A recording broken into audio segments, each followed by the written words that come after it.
Հայաստանի Հանրապետության կրթության, գիտության, մշակույթի և սպորտի նախարարությունը և երեխաների հատուկ ստեղծագործական կենտրոն ՊՕԱԿ-ը ներկայացնում են։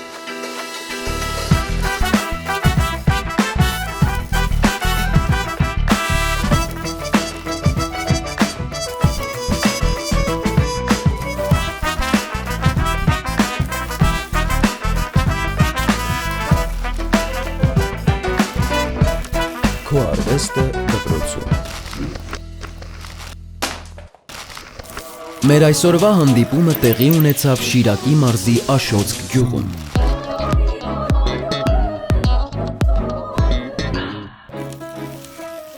Օրվա հյուրը քանդակագործ Արման Համբարձումյանն է։ Արման Համբարձումյան, քանդակագործ,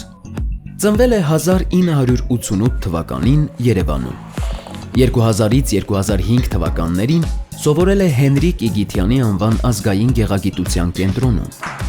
2005 թվականից ուսումը շարունակել է Խաչատուր Աբովյանի անվան մանկավարժական համալսարանի գրաֆիկայի և գեղանկարչության բաժնում։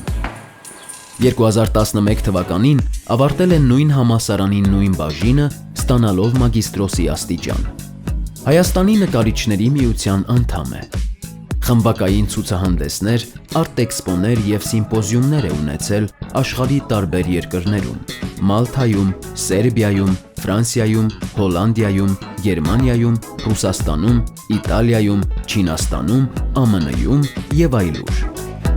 2011 թվականին ստացել է 3-րդ տեղի մրցանակ Քիշնևի միջազգային բիենալեում մեղուների անկում կտավի համար։ Այդ աշխատանքը պահվում է Մոլդովայի ազգային արվեստի թանգարանում։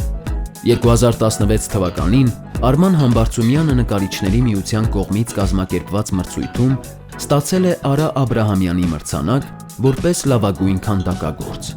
2012 թվականին արժանացել է Հայաստանի Հանրապետության նախագահի երիտասարդական մրցանակի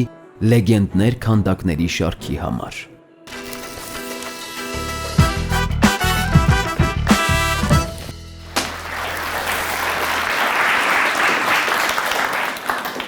Բարև ձեզ, ես Արմանն եմ Համբարձումյան, քանդակագործ,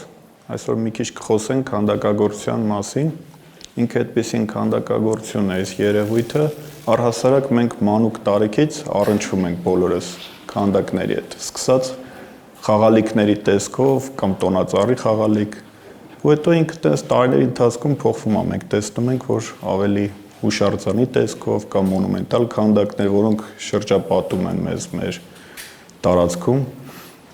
իսկ մեր տարածաշրջանը այդպիսին ինքը երկար տարիներ առաջ հարուստ է եղել քանդակներով, սկսած վիշապաքարերից ու մինչ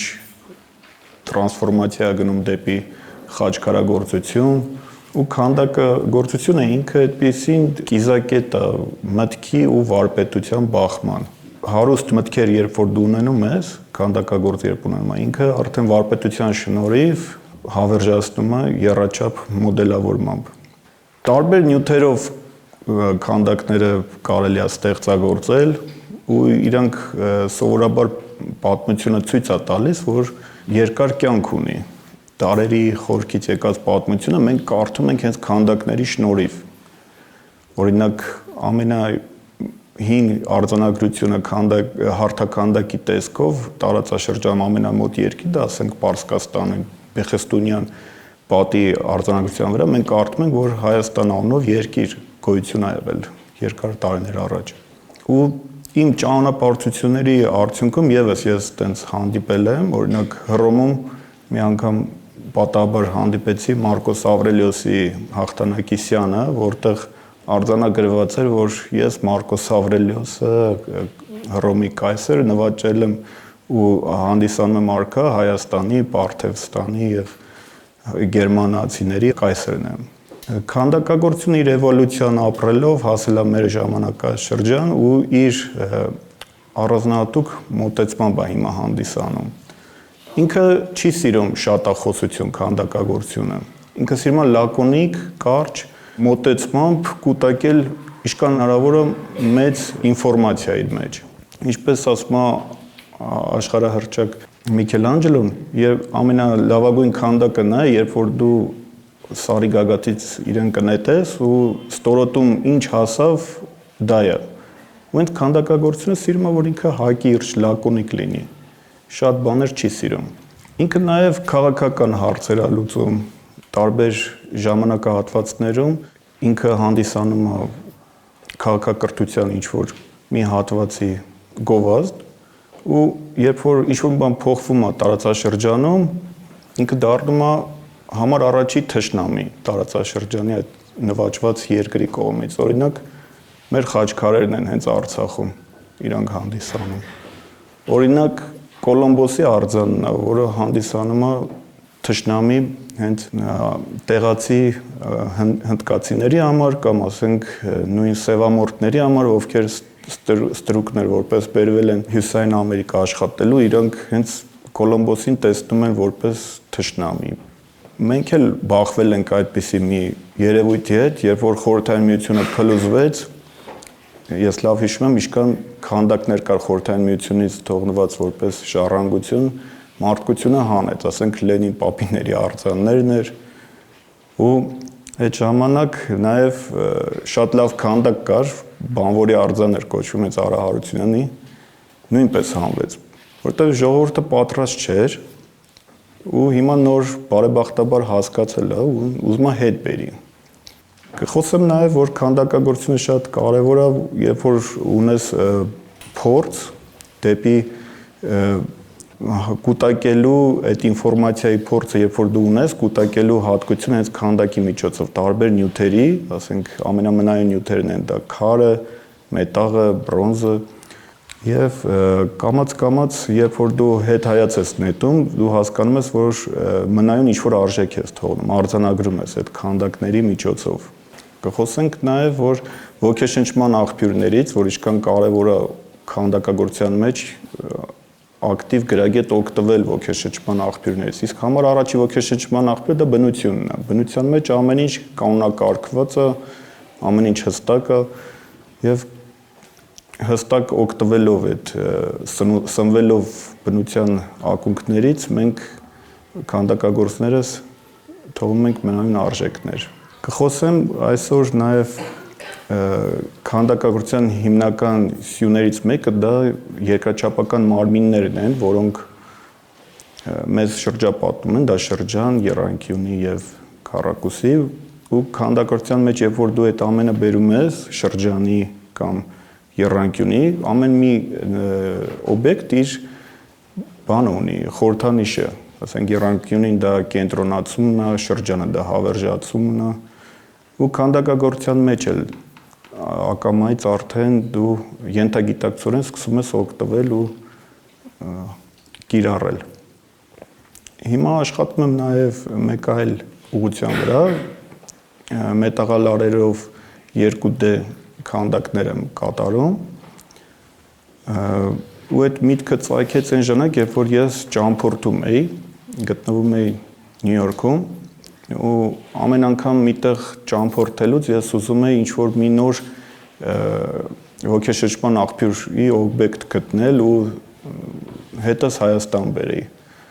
Ուտեղ ես նկատեցի հենց երկնաքերերը, որ արտացոլում են երկինքը, հենց մետաղական կաղապարների մեջ գտնվող այդ ապակիները ինձ ոգեշնչեցին, որ կարելի է իմ գծանկարը, օրինակ, որ ես ինչ-որ ունեմ իմ ներքուստ արդեն, բերել դեպի Նյութեղեն։ Ու տեղից արդեն մեկ այլ ճյուղ ևս զարգացավ ու տենց գնաց։ Հետո ամեն անգամ մի ճամփորդությունից մի նոր դուռ է բացվում ու նոր հնարավորություն։ Նաև կհիշեմ մի անգամ ցուցահանդեսով Հոլանդիայում էի եւ այնտեղ մի ընտանիքի հանդիպեցի, ապակե գործներ էին։ Հոլանդիան հարուստ է իր վիտրաժներով, ապակե քանդակներով եւ ինձ բախտ ընձեռվեց, որպեսզի համատեղ աշխատեմ ու այդտեղ նույնպես մտքեր առաջացան ֆյուզինգ տեխնիկայի շնորհիվ դեպի իմ հնարավորությունների դաշտ բերեմ արդեն, որտեղ ես տիրապետում էի թե կավին, թե բրոնզին ու այդ նոր մի ճյուղ էլ դեպի ապակու հետ աշխատելու հնարավորություն ընձեռվեց։ Շատ կարևոր է նաև ճամփորդությունների ժամանակ այցելել թանգարաններ, որտեղ ավելի շատ ինֆորմացիա կուտակված է, գիտելիք, փորձ, ամեն ինչ այդտեղ է, այնտեղից սնվելու, ուսուցանելու համար լավագույն տեղ ես չգիտեմ, ու իմ փորձից ելնելով ես խորհուրդ կտայի բոլորիդ, որպեսզի անպայման ամեն այցելությունից մի թանգարան այցելեք, այդ թանգարաններից ավելի շատ բան կսովորեք։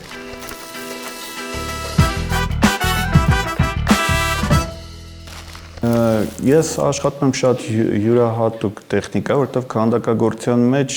կոնկրետ երբ որ դու աշխատում ես բրոնզով, դու պետքա մի քանի էտապներ անցնես, այսինքն կավից պատրաստես քանդակը հետո վերածես կաղապարի մեջ լցնես մոմ, հատուկ դա քանդակագործության մոմը, ու այդ մոմի վրա նույնպես աշխատես, հետո այդ մոմը տաս ձուլարանում իրանք կձուլեն, հետո դու նորից վրան պետք է աշխատես արդեն կոպիտ գործիքներով, որպես իրան հղկես ու հետո իրան արդեն գունապատես։ Այս մի քանի էտապը որ անցնում ենք, անցնում է մի 7 էտապ, ու այդ շրջաններում դու կարող ես մի քիչ շեղվեսել, բայց քանդակագործությունը որ ինքը երկար process է, շատ կարևոր է, որպեսզի հստակ էսքիզ լինի ու պլանավորված գնա առաջ, որպեսզի չշեղվես, ու իմ մոտ դեռ մանուկ տարիքից ես հետաքրքրված էի ոսկերչությամբ ու տենց ստացվեց, որ եռակցման տեխնիկային ես լավ ծանոթ էի։ Դա փորձեր կատարվեց փոքր կտորներից իրան եռակցելով հավաքել։ Սա մի հատ ֆրանսերեն բառ ունի, ինքը կոչվում է ասամբլաժ, ինքը ոչ տրադիցիոն, այսինքն ինչ որ ես ներկայացրեցի այդ տարբեր էտապներով, ինքը հենց միանգամից մետաղի հետ հավաքած է։ Կոնկրետ այս գործը կոչվում է ռուսա երկրորդ, ինչու ռուսա երկրորդ, ես տարբեր իմ աշխատանքներով անդրադառնում եմ մեր պատմությանը, կոնկրետ հիմա ուրարտական թեմայից մի աշխատանք եմ բերել ձեր համար, եւ հիմքը կայանում է որպես այդպիսին ինքը արքա, ինքը նաեւ երկրագնդի վրա որպես Խալդի Աստծո մարմնավորումն է,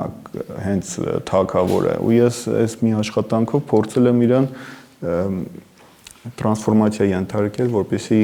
համաձուլվի Խալդ Աստծո հետ թևի միջոցով ու ինքը հեծնացա բանին արալեզին։ Ինքը մեր պատմության ոգեշնչման աղբյուրից սնված հենց ժամանակակից մեթոդներով մեր արտի հայացքով մատուցած քանդակ է։ Ունեմ աշխատանքներ նաև տարբեր նյութերից, հենց կավից, մետաղից ու ապակուց, բայց հիմա ձեր համար բերել եմ մի աշխատանք բրոնզից։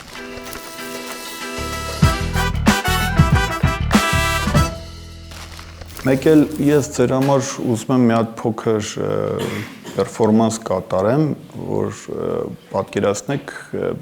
ամեն ժամանակահատվածում, երբ որ մենք ապրում ենք, մեզ շրջապատող նյութերը մեզ հուշում են, որ իրանցով կարելի է ինչ-որ մշակութային իր թողնել։ Այս անգամ կուզենայի մետաղալարով ձեր համար ինչ-որ մի բան պատրաստել ու թողել ձեզ։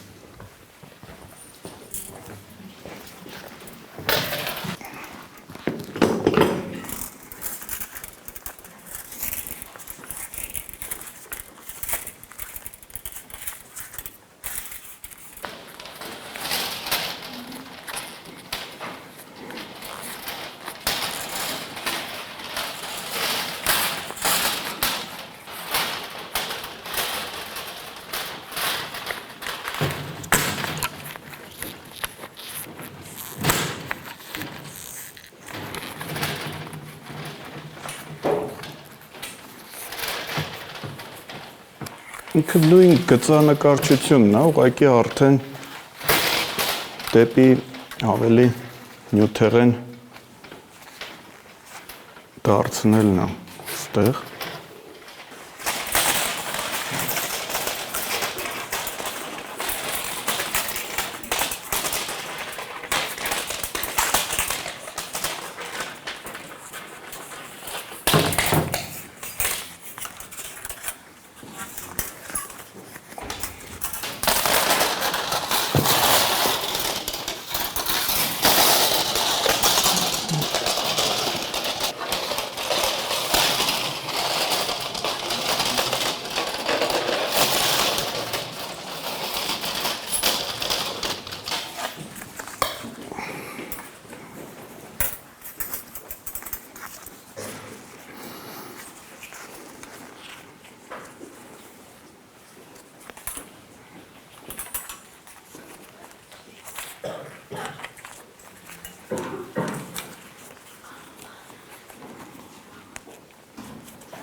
Ինքը աղավնի է, խաղաղության խորհրդանիշն է, իմ կողմից փոքր sense performance մեր հայրենիքի համար։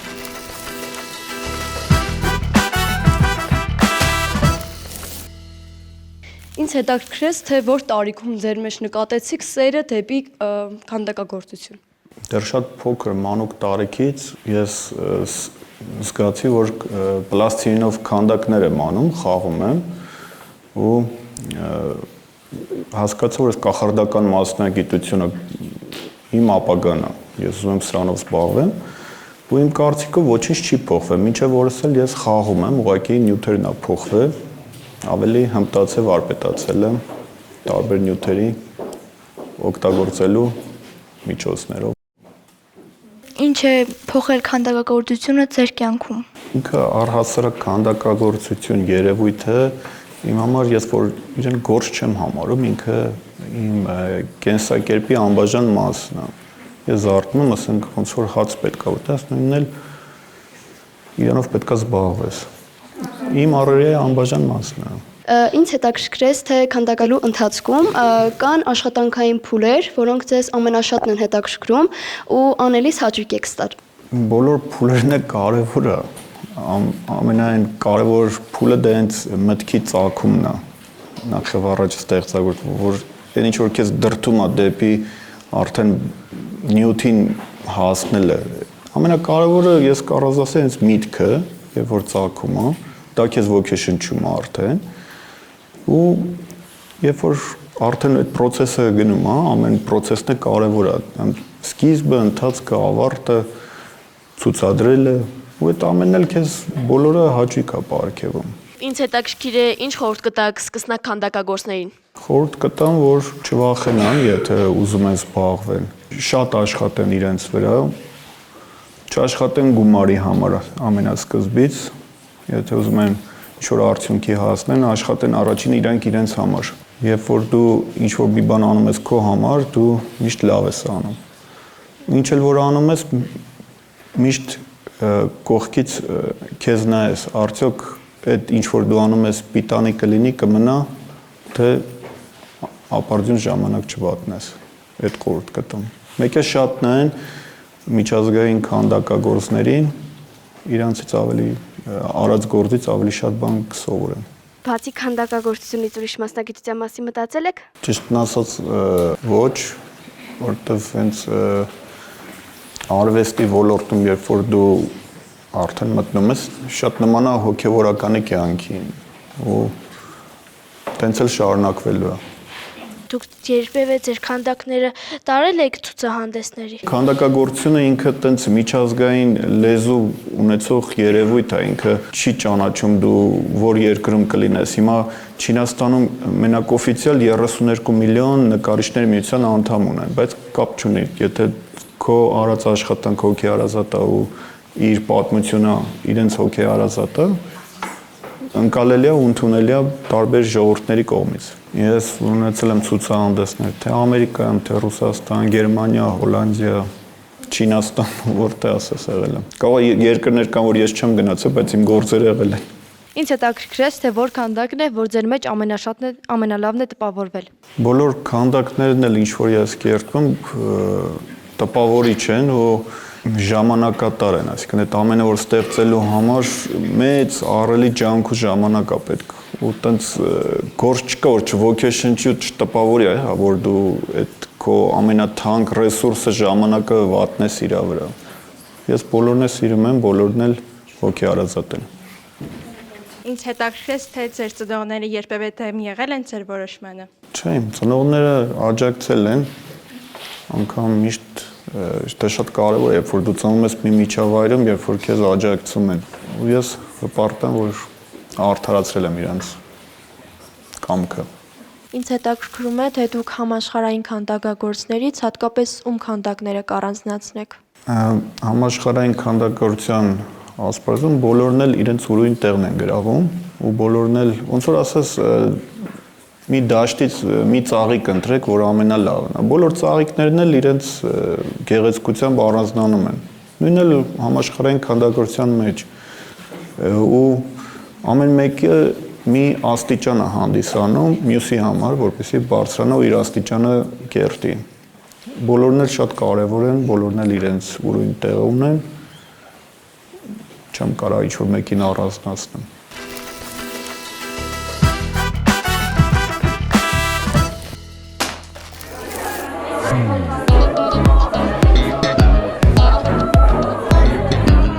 Արվեստը դպրոցում ծրագիրը շատ հաճելի եւ մոտիվացնող ծրագիր էր, նամավանդ երբ ծանոթացանք քանդակագործ Արման Համբարձումյանի հետ։ Յուրաքանչյուր մարդ ունի ներքուստ իր արվեստը եւ դա կարող է նաեւ թաքնված լինել ու այս ծրագրի շրջանակներում յուրաքանչյուր երեխա կարող է ինքնին բացահայտել, դրա համար շատ լավ մոտիվացիա է։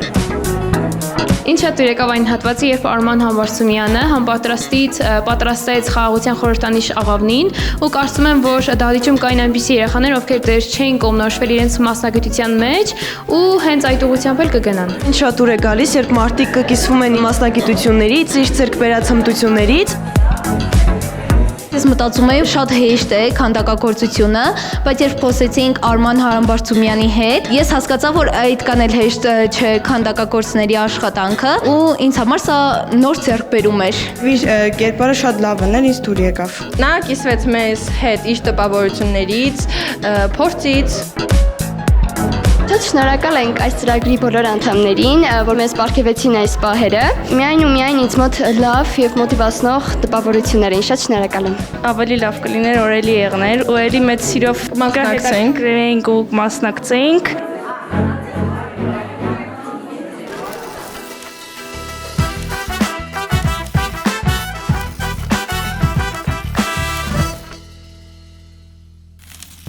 Գույներ, թե սև ու սպիտակ։ Սև ու սպիտակ։ Լուսաբաց, թե մայրամուտ։ Լուսաբաց։ Սուրճ, թե թեյ։ Թեյ։ Ինքնաբուխություն, թե պլանավորում։ Ինքնաբուխություն։ Աշխատելիս լռություն, թե երաժշտություն։ Երաժշտություն։ Որն է ձեզ վրա ամենամեծ ազդեցությունն ունեցած գիրքը։ Հերման Հեսեի Նարցիսն ու ոսկեբերանը։ Ինչն է, որ միշտ կա ձեր արվեստանոցում կամ աշխատասեղանին։ Գծանկարների ալբոմը։ Հայտնիներից ում հետ կցանկանայիք հանդիպել։ Պիկասոյի հետ կուզենայի հանդիպեի, Ռոդենի, մեկը Հենրի Մուրի։ Արվեստն ավելի շատ զգացողություն է, թե միտք։ Երկուսն էլ շատ կարևոր է, եթե մեկը պակասում է, արվեստը արդեն չի։ Արվեստը ցավից է ծնվում, թե սիրուց։ Սիրուց։ Նշեք մեկ բառ, որը լավագույն կերպով բնութագրում է ձեր արվեստը։ Յուրահատկություն։ Որ զգացմունքն է առավել մոտ ձեր ստեղծագործությանը։ Սեր ես կասեմ։ Եթե կարողանայիք միայն մեկ ուղերձ փոխանցել աշխարհին, որը կլիներ այն։ Ստեղծագործեք, մի պատերազմ եք, գնահատեք այն ինչ որ ստեղծվել է մարդկության կողմից ու այդ ամենը սիրեք, որպեսզի դա ժառանգություն դուք չեք ստացել, բայց թողնելու եք ժառանգություն ձեր սերունդներին։